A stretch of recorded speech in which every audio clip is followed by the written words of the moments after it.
Revoici comme promis, donc en ce samedi 16 mars 2024. Donc une suite à faire écouter, bien sûr, en ce qui concerne la vérité sur Brébry, Mac, point d'interrogation. Donc apparemment, c'est venu jusqu'aux USA. Voilà. Donc on creuse, on cherche, on cherche. Vous allez dire, c'est ce que je vous ai dit aussi, qu'est-ce que cela peut nous faire, etc. en ce qui concerne Bribri homme. Et bien finalement avec le recul, c'est un gros mensonge, si cela s'avérait vraiment vrai, un gros mensonge, et puis vous allez bien voir la suite en écoutant ceci. A tout de suite. J'espère que ça va. Donc aujourd'hui, nouvelle vidéo réaction. Aujourd'hui les amis, on retourne sur les côtes de Brigitte Macron. Et honnêtement, je pense que Emmanuel aurait dû s'abstenir de parler de sa femme. À moins qu'il ait des vraies preuves pour montrer que ce que certaines personnes relaient sont complètement lunaires. Mais maintenant, il a des Américains sur les côtes, en tout cas une Américaine, qui s'appelle Candace Owen, qui a fait une première vidéo qui a fait plus d'1 million de vues, parce qu'elle est connue cette femme, où elle reprend point par point.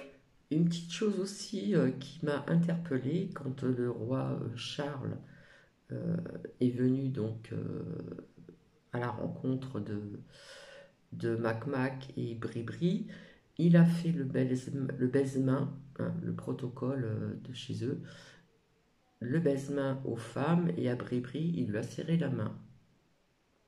Je dis ça, je dis rien. Plein d'éléments qui sont complètement incohérent dans la vie de Brigitte Macron. Et la vidéo elle dure 1 heure, donc j'ai pas fait une vidéo réaction dessus parce que c'est vraiment trop long. Sinon là, elle a fait une deuxième vidéo qui dure 15 minutes, qui est plus digeste et qui est en plus doublée en français. Que demande le peuple? Bref, vous allez regarder cette vidéo et vous allez me dire ce que vous en pensez, parce que là les gars, c'est une dinguerie. Let's go. Bon mercredi à tous. J'ai décidé de commencer cet épisode en vous montrant quelques photos de mon enfance. Jetez un coup d'œil.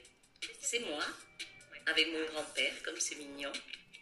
Je devais avoir 4 ans sur cette photo. Voici une autre photo où il y a mes 2 sœurs et moi. On dirait que j'ai 9 ans sur cette photo. Et oui, regardez cette tunique en flanelle, c'est trop beau, j'adore. Et puis cette photo date certainement du collège, je ne sais pas, mais je ne sais pas ce que je fais là, mais je porte un appareil dentaire. Il y a des barres de sneakers éparpillées sur le lit. J'aime vraiment ces friandises. Maintenant, pourquoi je vous montre ces photos? Eh bien, ce n'est pas parce que je me sens nostalgique aujourd'hui. C'est parce que je voulais vous montrer à quel point il serait facile pour Brigitte Macron de démystifier, je cite, la théorie du complot, selon laquelle elle aurait vécu en tant qu'homme pendant 30 ans. C'est aussi simple que cela, les amis. Voilà. En 50 secondes, elle a montré comment Brigitte ou Emmanuel, ils peuvent éteindre tout le monde.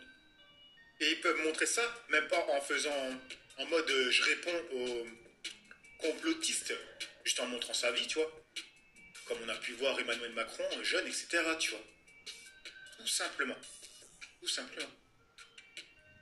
Nous voulons juste voir une photo de vos 30 premières années. Pouvez-vous nous en montrer une ou deux? Très bien, les amis. Nous étions top tendance hier en France. Oui, Candace Owen en France. Une grosse affaire. J'adore. Pourquoi?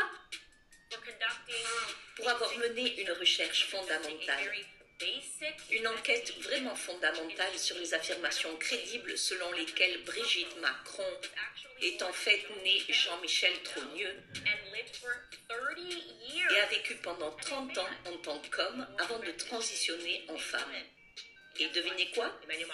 Emmanuel Macron est furieux. Il est très énervé. Regardez ce titre du Daily Mail. On peut y lire « Emmanuel Macron, furieux, s'exprime enfin sur les affirmations selon lesquelles sa femme Brigitte est née homme. » Oh, il est vraiment furieux. Il est tellement furieux. Que va-t-il faire? Eh bien, je lui suggère de montrer des photos des 30 premières années de la vie de sa femme. C'est aussi simple que ça. Tant de colère, tant de noms, tant d'insultes, tant d'attaques ad hominem. Aucune tentative de débunkage. Pourtant, c'est si facile. C'est vraiment si facile. Pourquoi est-ce si important? Certains se demandent pourquoi c'est important. Je veux juste vous demander de revenir en arrière. Vous êtes fou pour demander pourquoi quelque chose d'aussi énorme aurait de l'importance. Cela signifierait que la France est potentiellement dirigée par un menteur psychopathe et un pédophile. Telles seraient les implications s'il s'avérait que cette affaire est vraie. Cela signifierait... Là, certaines personnes vont dire non, pas dirigée par un pédo, parce que c'est pas elle qui dirige la France. Mais vous comprenez le raisonnement. Que l'ensemble de la presse française est impliquée dans la tentative de dissimulation de cet énorme mensonge. Pour quelle autre raison est-ce important? Jetez un coup d'œil à ce tweet écrit par ce ressortissant français. Il se traduit en gros par « La folie, c'est d'avoir fermé les yeux, nous les Français, en 2017. Accepter qu'un enfant vampirisé par un adulte devienne notre chef. » Sans même se soucier de la morale et de l'éthique, sans même reconnaître que cela ait forcément une incidence psychotique sur le bonhomme. En d'autres termes, c'est très important, parce que, comme je l'ai dit, cela signifierait que la France, très semblable à l'Amérique, n'a pas de presse. Nous n'aurions qu'une extension du gouvernement qui fait semblant de rapporter les informations. Cette fois-ci, les informations sont très crédibles, si seulement ils voulaient en parler. L'histoire ici semble incroyablement crédible. Et je pense que c'est encore plus crédible en raison du niveau incroyable du détournement qui est en cours de la presse française dans son ensemble. La presse grand public attaque. Théorie du complot, débunkage, extrême droite, transphobe, bla bla bla bla bla bla. Ces tours de magie ne fonctionnent plus. Réveillez-vous. Ça ne marche plus. Nous n'en avons plus rien à faire. Les habitants de tous ces pays en ont assez d'être régulièrement traités de tous les noms, alors que vous n'avez aucune preuve du contraire. Et peut-être que la raison pour laquelle des gens comme moi existent et ont une tribune, c'est parce que vous avez menti sur absolument tout. Vous ne cessez de vous faire prendre en flagrant délit de mensonge. Par exemple, le Covid. Nous avons dénoncé cette fraude dès le début. Désormais, tout le monde admet que peut-être on s'est trompé. Non, non, non. Vous avez toujours su que vous vous trompiez. Vous avez testé le pouvoir dont vous disposiez au niveau international en ce qui concerne le Covid. Forcez les gens à se conformer à des absurdités. Aussi avec BLM, je me suis immédiatement demandé où allait tout cet argent. Puis j'ai révélé qu'il s'agissait d'une fraude dans un documentaire entier. Donald Trump, oh, il est comme Adolf Hitler. C'est un mensonge. La Russie, l'Ukraine, l'ordinateur portable de Hunter Biden. Vous n'arrêtez pas de mentir. Ce que j'ai à faire est en fait très simple et très amusant. Mon travail est en fait si facile. Tout ce que j'ai à faire, c'est de ne pas mentir et de ne pas tromper le public. J'essaie de répondre à leurs questions. Récapitulons brièvement ces affirmations. Et si vous ne savez pas de quoi nous parlons, retournez au début et regardez l'épisode de lundi. Il a déjà été visionné plus d'1 million de fois. Les gens du monde entier sont attentifs car, comme je l'ai dit, les mensonges Bon les gars, je pense que dans cette vidéo réaction, je vais pas tant que ça réagir parce que tout ce qu'elle dit, tu veux que je rajoute quoi à ça? dans la presse en ce moment sont absolument insensés.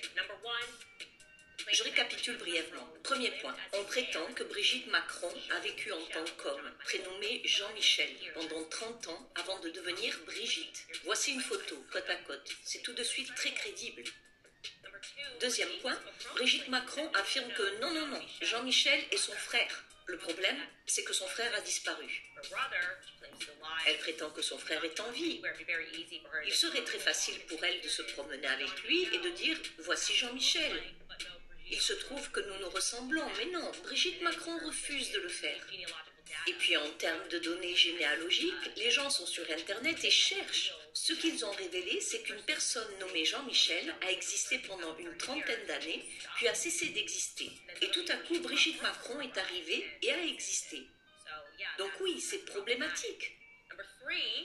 Troisième point, il n'existe aucune photo de Brigitte Macron au cours des 30 premières années de sa vie. C'est le point le plus important. Encore une fois, comme je l'ai démontré, il est très facile de montrer des photos de votre vie durant vos 30 premières années. En fait, c'est le contraire qui se produit. À un moment, la presse a essayé de faire passer une photo en noir et blanc de sa fille et a dit « Voilà Brigitte ». Une tentative désespérée de prétendre que Brigitte a existé en tant qu'enfant. Voici une photo côte à côte. Il s'agit manifestement de Tiphaine sur cette photo. Tiphaine est le nom de sa fille. C'est donc bizarre. Et c'est tellement bizarre qu'ils appellent la police, menacent les gens qui couvrent l'histoire. C'est vraiment bizarre. Quatrième point, la presse internationale n'a pas pu localiser son prétendu ex-mari avec lequel elle aurait eu 3 enfants. Et ce n'est pas rien. Lorsqu'Emmanuel Macron est devenu président, la presse internationale, qui n'essayait pas d'élaborer une théorie de complot, s'est contentée de dire « c'est bizarre, nous n'avons pas trouvé son ex-mari ». Et ce qui est peut-être encore plus bizarre, c'est qu'ils ont également essayé de faire passer une fausse photo de lui pour une preuve de son existence. Voici la photo de lui qui a été diffusée. Il s'agit en fait d'une photo de la faculté de l'école où Brigitte enseignait, à la Providence. L'homme sur cette photo s'appelle Claude Hugo, un collègue enseignant. Mais que se passe-t-il donc? Ce qui nous amène au 5e point. Si ces affirmations sont vraies, elles devraient faire l'objet d'une enquête. Cela signifierait que Brigitte Macron est en fait âgée de 78 ans, soit 8 ans de plus que ce qu'elle prétend. Ce que confirment d'ailleurs les diverses interviews accordées au cours des années, où Brigitte semble toujours oublier l'âge qu'elle est censée avoir. Par exemple, comme nous l'avons évoqué, elle a déclaré de manière peu plausible qu'elle vivait aux États-Unis lors de l'alunissage de 1969. Sauf que cela aurait fait de Brigitte une jeune fille de 16 ans.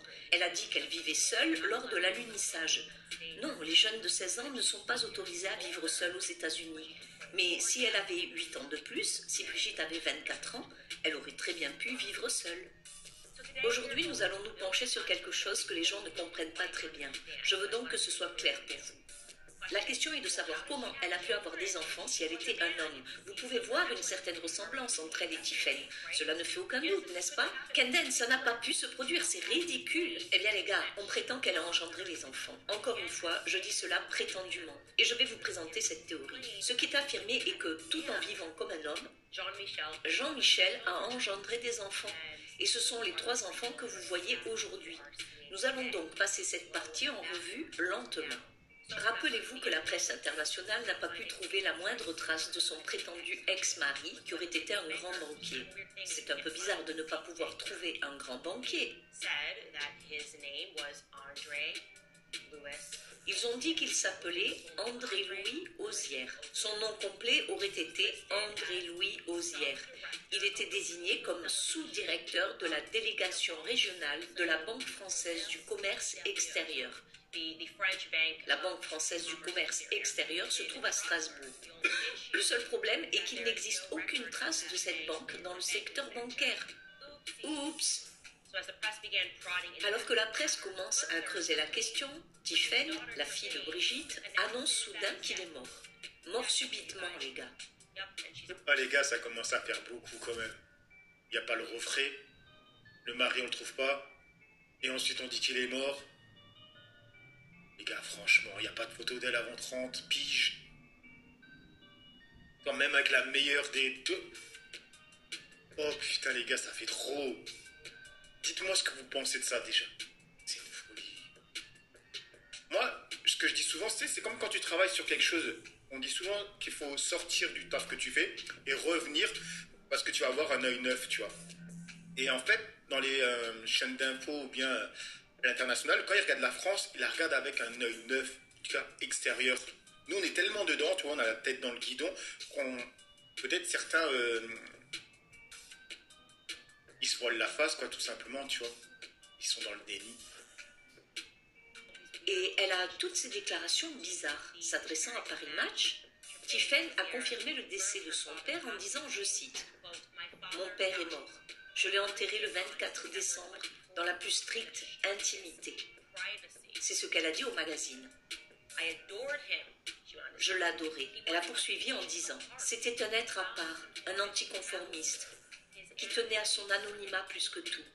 Il faut le respecter. » C'est une façon intéressante de présenter les choses, comme si l'on disait en substance « Stop, il voulait être discret, ne fouillez rien, vous devez respecter cet homme mort, mon père. » Alors oui, c'est très triste si votre père est mort. C'est juste que je trouve que ces derniers mots étranges ressemblent en quelque sorte à une menace, à un avertissement de ne pas chercher plus loin. Le seul problème de cette déclaration est qu'elle s'est apparemment trompée de date. Les archives publiques révèlent qu'il est mort le 24 décembre. Mais rappelez-vous, elle a dit qu'elle l'avait enterré le 24 décembre. Les registres indiquent qu'il est mort à cette date et qu'il a ensuite été incinéré le 28 décembre. Comment tu peux te tromper sur le jour où tu enterres ton père? Et pour ceux qui vont me dire, oui, mais où sont les preuves qu'elle avance, etc. Les mecs, honnêtement, si ce qu'elle est en train de dire est faux, ils vont la descendre facilement. Et même pas l'Elysée ou quoi, des youtubeurs, ils vont faire ah non, je vois le document, hein, c'est faux sur ça, c'est faux sur ça. Si c'est faux ce qu'elle dit, et c'est pas une personne qui fait des 10 000 vues ou des 30 000 vues comme moi, c'est quelqu'un qui fait des millions de vues. Vous inquiétez pas que si ce qu'elle avance est faux, on va lui tomber dessus. Parce que celui-là qui arrive à prouver qu'elle ment, il va se faire des vues. Donc de la YouTube monnaie, il sera bien content. Et mec, franchement, c'est ça, plus ça, plus ça, plus ça. À un moment donné, si je te dis qu'il y a un objet qui a une roue, qui a un volant, qui a un capot, qui a un coffre, qui roule à l'essence, tu vas penser à quoi? C'est une voiture. Franchement, ça fait gros. Encore une fois, je veux juste dire que la personne qui ne peut même pas être localisée est maintenant soudainement morte. Et sa fille confond peut-être les dates, et c'est ce qui est très étrange. La seule photo qu'ils aient jamais présentée du prétendu mariage entre Brigitte, devenue Brigitte Macron, et son premier mari, apparemment inexistant, est celle-ci. Vous avez peut-être pu voir cette photo circuler, mais cette photo a été débunkée. Il a été prouvé qu'ils l'ont agrandie. Il s'agit en fait d'une photo d'un homme nommé Jean-Louis Auzière, avec sa première femme, Suzanne Spray. Et là, on se demande, pourquoi Jean-Louis Auzière, si c'est en fait une photo de lui et de sa première femme, ne sortirait-il pas pour dire « Hey, en fait, c'est une photo de moi et ma première femme, et les Macron, Brigitte Macron utilisent cette photo et elle circule. C'est une véritable supercherie. » Vous remarquerez également qu'il porte le même nom de famille que ses enfants et que son prétendu premier mari, Auzière. Mais qu'est-ce qui se passe ici? C'est vraiment bizarre. Apparemment, il est lié d'une manière ou d'une autre à son mari qui n'existe pas.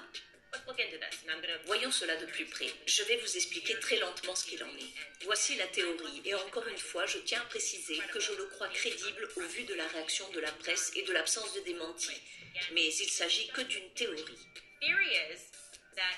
La théorie est que Jean-Louis, cette personne que vous venez de voir, la personne photographiée sur cette photo de mariage, était extrêmement proche de Jean-Michel Trogneux, devenu Brigitte Macron, ok? Lui et Jean-Michel Trogneux étaient extrêmement proches. En fait, il est membre de l'équipe enseignante de la Providence. Et Jean-Michel a eu des enfants, 3 enfants avec sa nièce.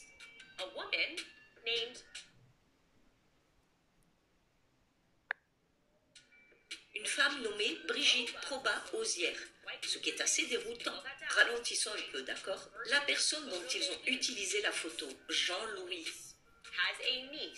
a une nièce qui s'appelle Brigitte Auzière. Je vous montre une photo ici. Brigitte Proba Auzière. Avec qui Jean-Michel? Bon, là, certaines personnes vont me dire, ça commence à partir dans tous les sens, ça veut rien dire. Peut-être. Moi, je dis pas que tout ce qu'elle avance est vrai. Mais il y a des parties où ça pue du cul, les mecs, sérieusement. Maintenant, on va tout écouter, mais bon, là, j'avoue que ça commence à faire beaucoup. Comme quoi il s'est tapé sa nièce, tu vois. Après, tu vas me dire qu'en France, on serait même pas étonné, vu qu'il y a des dingueries qui se passent, ces gens-là, il leur arrive rien. Vu l'époque où ça s'est passé, c'est l'époque, je pense que c'est l'époque où il y avait la gauche qui interdisait d'interdire, donc en même temps.